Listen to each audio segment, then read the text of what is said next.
Assalamualaikum, salam sejahtera bersama dengan saya Amir Arafat dan tetamu jemputan kita. Buka jaket lu, buka jaket lu. Buka jaket lu, buka jaket lu. Orang Astro. Ya lama buka jaket ni kan. Dengar tak tu? Dengar. Boleh. Orang tengok ni pun mana tahu dah ini baju champion ni. Baju champion. Baju orang pakai ada kudis. Ada kudis. Orang kutuk-kutuk tak kudis ke pakai tu. Minggu ni kita nak cover berkenaan dengan kes Kes kes Kes berat keaiban. Kes berat ni. Kes keaiban 115 tahun. Oh, okey. Liverpool berikan kepada Manchester United dalam kekalahan 7-0. Tewaskan. Ini dalam sejarah 115 tahun aku kalau baca. lawan Liverpool sejarah terburuk, kekalahan paling terburuk lah kalau lawan Liverpool, tapi dia kekalahan terburuk yang sama dengan 100 lebih tahun tu lebih kurang aku pun tak ingat lah Tak adalah, because benda ni jarang-jarang berlaku. Jadi macam kita nak skip benda ni pun macam tak kena.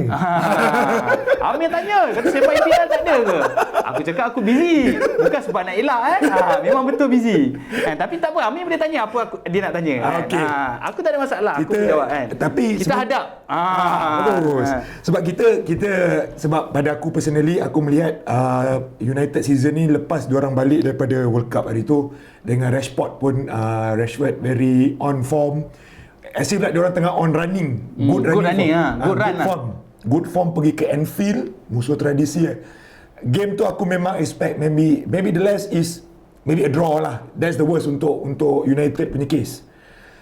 Tetapi entah di mana silapnya malam tu, tewas 7-0, a big numbers. Sebab diorang baru lepas menang League Cup.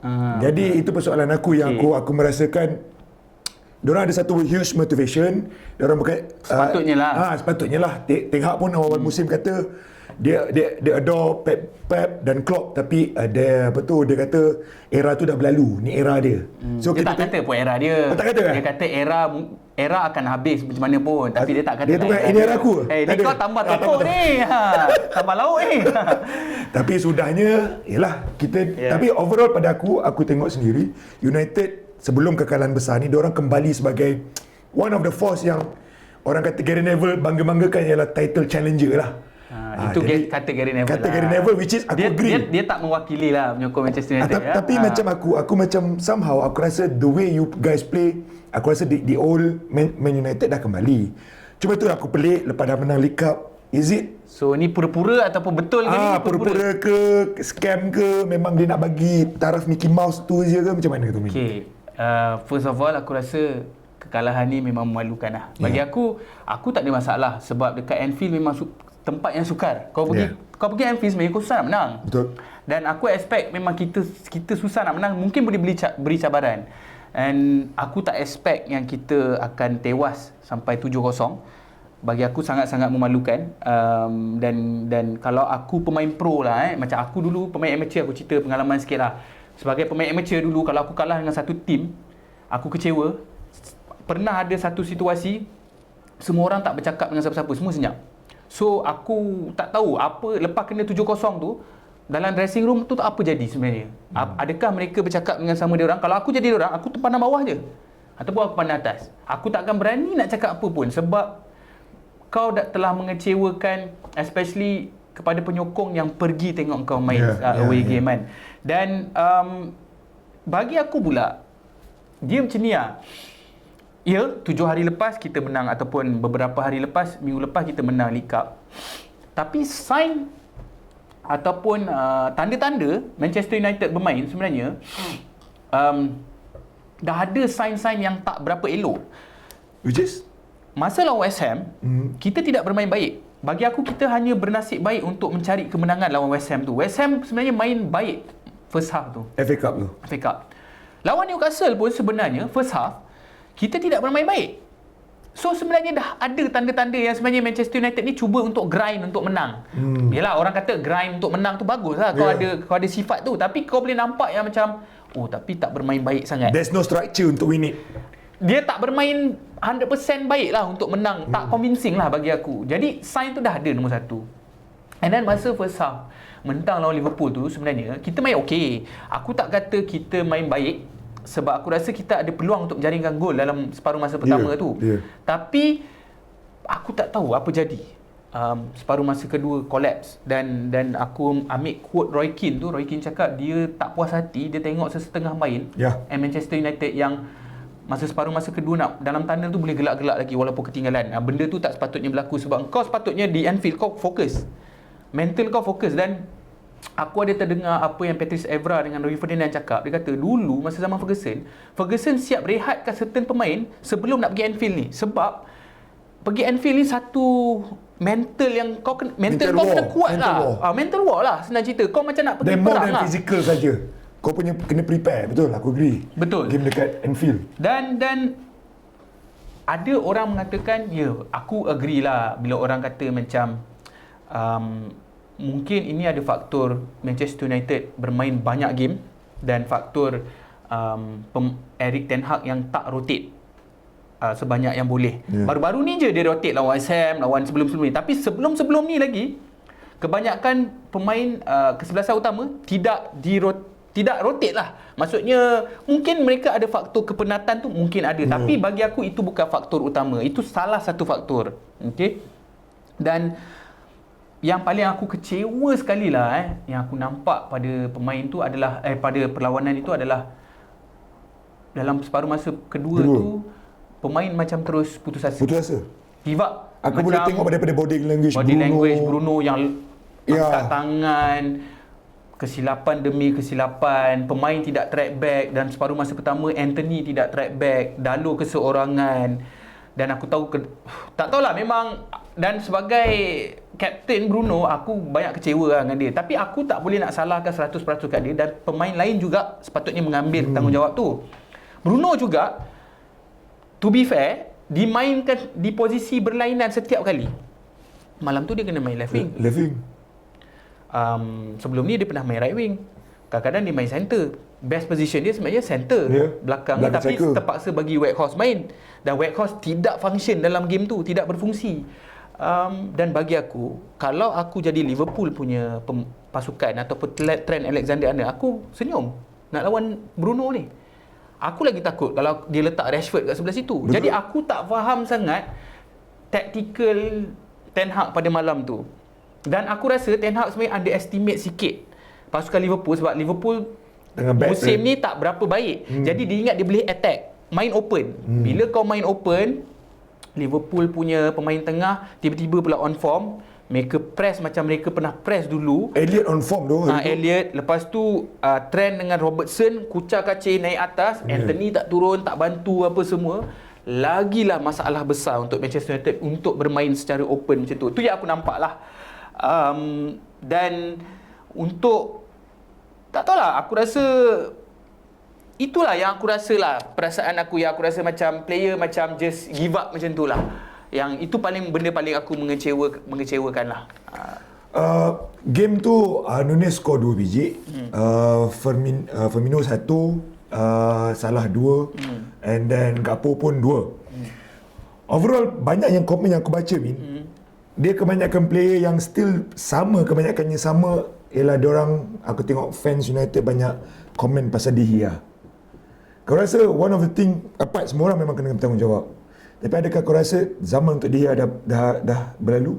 Sebenarnya dia ni pun sebenarnya dah ada beberapa season pun dia memang tak bermain baik sebenarnya, tapi musim ni nampak macam dia steady sikit lah kan. Tapi susah, dia ni orang cakap dia pemain yang orang kata dari sudut bermain dengan kaki dia bukan the best dalam liga. Jadi untuk aku nak blame dia untuk pada malam tu tak fair. Dan sebenarnya aku nak blame Lisandro, aku nak blame Bruno pun tak fair, Rashford semua, sebab satu perlawanan.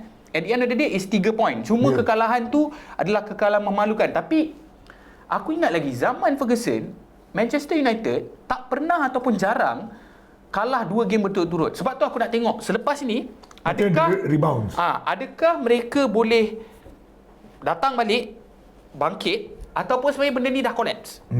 Itu yang kita tahu whether benda ni genuine atau tidak. Tapi again, aku tak pernah merasakan Manchester United adalah title contender. Sebabnya kalah lawan City away, kalah lawan Arsenal away dan kena bantai dengan Liverpool. Ini menunjukkan sebenarnya Manchester United sebenarnya tak ready. Walaupun ada progres yang baik, sebenarnya aku akui ada progres yang baik, tapi sebenarnya tak ready sebenarnya. Dari segi itulah aku belum rasa cukup lagi belum cukup how lagi belum lagi aku rasa. Jadi itu pandangan akulah kan. So United stand sekarang dengan satu game di dalam tangan, 25 game, they collect about 49 points, 49 mata di tempat ketiga. So balance lagi around 13 game min. Kau berpandangan sebenarnya macam mana dengan next game? Next ialah Europa dulu. Dan dengan next game untuk next game ni Europa lepas tu next, Liga lah kan. Lepas tu Liga. Apa boleh dapat top 4 ke apa? Macam mana? Kau nak pandangan aku sebab next ialah game korang akan melawan okey lah, kau target boleh secure the top 4. Newcastle tengah teruk sekarang. Last menang bulan Januari tak salah aku. Spurs pun tak konsisten. Jadi sebenarnya ini memberi peluang pada Liverpool untuk dapatkan top 4 sebenarnya. Kalau ikutkan secara positifnya, sebab aku dengar tadi, aku baca Ten Hag maki Hamun lah. Ten Hag siap. Amuk. Memang dia kata dalam, tak salah aku, dalam bas dia letak replay gol-gol tu semua. Dia suruh player semua tengok. Korang tengok lah ni sampai korang muntah. Dia replay, dia nak faham. Lepas tu dia warning, dia kata kalau benda ni berlaku lagi, dia akan letak player-player ni main kat Under 21. Aku tak nak tengok benda ni berlaku lagi. Dan tak salah aku, dalam dressing room tu sendiri, dia suruh dengar fan dekat Anfield tu dengan pemain menyanyi-nyanyi apa semua. Ini sebab korang lah ni jadi macam ni. Dia bagi dengan loudspeaker. Dan dia, tak salah aku, dia bagi diorang ni jumpa pakar psikologi lebih kerap lagi untuk baiki benda-benda ni. Ni aku dengar lah, aku tak tahulah. Tapi again sebenarnya satu game sebenarnya dia kalau kalah 1-0 2-0 orang tak jadikan isu sangat. Tapi sebab dia kena 7-0 ni kan. Dia macam mental damage tau. Jadi kalau nak ikut kan, dalam Europa ada lagi peluang. Premier League pun ada chance lagi. Korang bukan FA Cup ada lagi. Dalam Premier League aku rasa kita tak akan dapatlah challenge. I mean the top seeding boleh dapat. Top 4 mungkin boleh lagi kalau kita tengok, kalau dia tak collapse. Itu je sebab tu aku nak tengok next game ni macam mana. Sebab sebelum ni lawan Brentford, yang tak salah aku, mereka hanya berlari 99.01 km antara yang terendah selepas kekalahan lawan Brentford lawan Liverpool hari itu. Jadi itu menunjukkan apa? Komitmen diorang tak berlari. Diorang tak berlari game tu. Jadi kita nak tengok reaction. Apa reaction dia? Adakah dia akan collapse ataupun sebenarnya dia, kalau ikutkan positif, sebenarnya FA Cup ada lagi, Europa League ada lagi, Liga all to play tapi bukan champion tapi kau still boleh secure top 4 tu kalau kau nak. Okey, kita berkenan untuk Erik ten Hag. Katalah berakhir sampai Mei nanti, you just got one cup. No, maybe let's say Premier League nombor 3, Europa you sangkup somewhere, and then you just finish dengan League Cup. Is it a good season for you? Untuk aku the good season, tak ada League Cup hari tu pun dapat top 4 bagi aku good season dah. Tak menang apa pun dapat top 4 bagi aku dah good season. Sebab ini bukan tim yang sempurna. Sebenarnya apa yang Erik ten Hag dah buat ni sebenarnya dah miracle lah pun. In short time period. Masa Klopp baru masuk struggle. Masa first season Pep masuk struggle. So sebenarnya kalau kau nak judge dia, kau judge dia akhir musim, kalau dia tak dapat top 4 aku agak kecewa lah. Itu saja. Tapi aku masih mengharapkan dia akan terus kekal untuk diberikan peluang untuk build up lagi pasukan ni. Dan untuk Liverpool, aku rasa ada orang cakap, is Liverpool back? Aku rasa partly sebab intensity yang dibawa pada game lawan Manchester United tu nampak macam dia orang nak kembali, tapi whether dia orang boleh lakukan lagi konsisten secara konsisten, itu dia yang paling penting. Dan Gakpo dan Nunes tiba-tiba on form pula lawan Manchester United. So mungkin dia orang boleh dapat top 4 kalau Newcastle keep on dropping the points dan juga Spurs lah. Okay, last but not least, aku rasa kita kena tanya Amin. Next game is Europa lawan Real Betis. Sebelum tu, lepas game tu akan pergi ke Premier League lawan Southampton. Kau rasa dua-dua game boleh menang? Setelah ada this so-called mental collateral damage yang besar gila di tengah-tengah musim. Tak tahu lah, susah nak cakap. Aku tak berani nak commit. Tapi Susah lah nak cakap sebab masa kalah lawan Brentford, dia react lah. Kena tibai dengan Brentford. Sebelum tu kena tibai dengan Brighton. Masa kalau lawan Man City pun kita bangkit. So aku harap adalah kebangkitan tu. Kalau ikutkan trajectory tu, patutnya bolehlah menang lawan Southampton sekurang-kurangnya kan. Tapi apa pun boleh berlaku dalam bola sepak. Kalau sejujurnya bagi pada aku, diorang akan react secara positif lawan Real Betis sebab mostly game tu aku setuju dengan kau. Ten Hag game tu kalau kau tengok there's a questionable substitution enggak lah dia buat formation dia start tu. Aku ada question juga, and the game pun both side main secara tak ada, bukanlah Liverpool playing very convincing, very bias, tapi they open the opportunities untuk Liverpool datang. So overall game tu quite surprise. Tapi kau rasa Liverpool is back? Honestly pada aku not yet. Not yet Aku pernah tengok diorang pada condition yang almost perfect in every pass. Aku rasa on that moment, that night, yang membantu banyak sebenarnya ialah Manchester toning down everything. Second half aku quite surprised. So aku terkejut lah walaupun aku menjerit 7 kali. Tapi it's not the matter of happy. Aku just terkejut sampai 7 kali. So overall aku rasa fan United kat luar sana boleh komen. And then kau bagi tahu orang lain. Teruskan minumlah 7-Up teruskan ni 7-Up. So minggu ni kita tutup tutup cerita. Tengok tak cerita pun kejayaan Manchester United menjulang League Cup. Tegur kutuk sebab senang, sebab orang suka cerita kutuk ni. Jadi korang bertambah-tambah kat bawah, bolehlah nak tulis apa pandangan korang. Itu pandangan daripada Amin dan pandangan daripada saya. Kita jumpa lagi dalam rancangan yang seterusnya dalam Sema Empire. Thank you guys. Assalamualaikum.